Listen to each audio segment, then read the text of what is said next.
दाराशी सुरेख नक्षी जोडीत जाती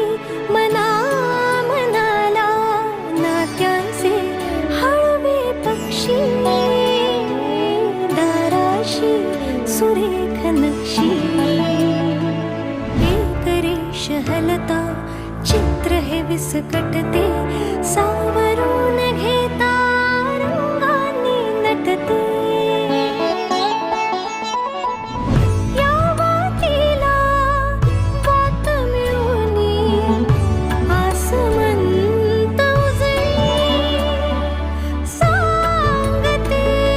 कथा घराची ठिपक्यांची